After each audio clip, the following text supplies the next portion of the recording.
Hello friends, Mandar here, back with another video. Today I'm going to talk about EB4 visa.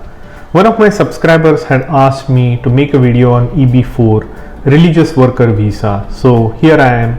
This is the best way I can serve my subscribers. So I thought I would make a video about it. So watch this video until the end. I'm going to give you some special tips and we'll go right into it. I'll take you through the special migrants category of visa and go into all the details that you need to know. So stay with me until the end as I will be talking about the sunset date for the non-minister religious worker program. So this is the end date for this program, so I want to talk about it as well. If you are new to this channel, welcome. My name is Mandar and I hope you find my videos interesting. And if you like the videos, please hit the like button and consider subscribing to my channel. Also, I'm not an immigration lawyer, so I will highly recommend you to go through an immigration attorney for your personal visa application. And with that, let's get started.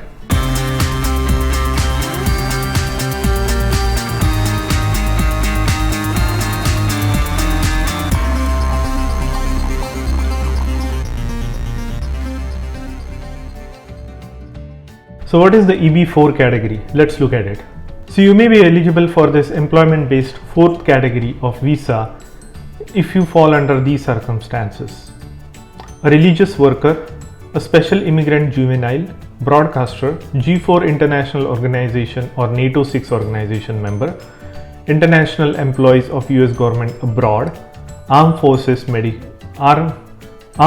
members, Panama Canal Zone employees, certain physicians, Afghan or Iraqi translators, Afghan and Iraqi nationals who have provided faith services in support of US operations. So if you fall under any of these categories, you may be eligible for EB4 visa. In this video, I'm going to focus mainly on the religious worker visa. So the petition to file for this visa is I-360. In certain scenarios, you may be able to self-petition this I-360 petition, but in other cases, your employer will need to file this for you. There is certain documentation that is required when you file for religious worker petition for EB4 application, and I'm going to outline some of these for you.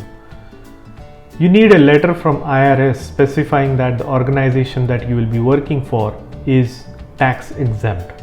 You also need to provide documentation that suggests the religious nature of the working of the organization.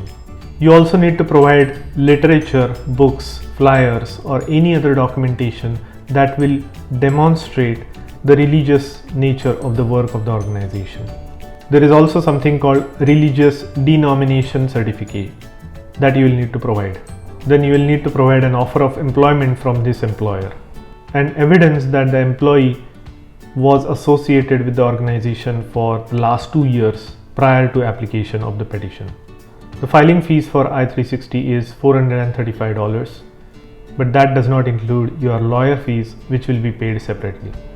In some EB4 classifications, your unmarried sons and daughters and your spouse will be allowed to enter the United States along with you. Now let's look at the visa bulletin, which will show us the priority date for which the USCIS is currently processing EB4 applications. Now first you will need to go to google.com and type visa bulletin. Once you hit visa bulletin, it will take you to the State Department site. If you click on that, you will see the current visa bulletin right at the top. Click on June 2020 because that's what is the current right now. When you come to this page, you want to go down to the section which says employment-based preferences. And in this section, you want to look at the final action dates for employment-based preference cases. And in this section, you look at the number 4 or fourth category. You can see for most of the countries, this category is currently current. What it means is the number of applicants are lesser than the total number of applicants that are processed in this category.